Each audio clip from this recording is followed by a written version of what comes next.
Mashinani erkagi bugun sotuvda. Hozir isbotlab beraman. Nima unaqa deyotganimman. Assalomu alaykum, ben Bozor kanali kuzatuvchilari. Bugun sotuvimizda BMW 60. Narxi 14.900 dollar bo'lishi. Hop, mashinamizning ma'lumotlariga keladigan bo'lsak, 2004-yil. Polni restyling qilib qo'ygan. 2004-yil bo'lishiga qaramasdan, old orqa bamperlar ham diskaga yaqin yangi taqilgan. Old optikalari. Hop, lyuki mavjud mashinamizning задний ведущий 0 dan 100 razgoni 6 sekund. Темный siniy rang, tonirovka ruxsatlari bor, ko'rishingiz mumkin. Juda ham chiroyli ko'rinishga ega mashinamizni. Polni trassaga yig'ilgan.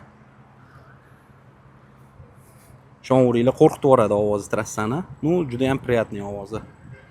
Hop, salon qismini ko'ramiz. Mato'y bo'lib turibdi salonlarimiz. Ko'rishingiz mumkin. Kataloglar qoraytirilgan.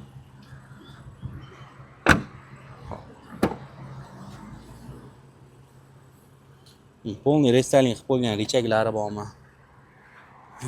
Bismillah. Hop, mashinamizni 329 ming yurgan. Monitorlari o'ziga yarashib turgan juda ham. Tayyormisizlar ovozini eshitishga?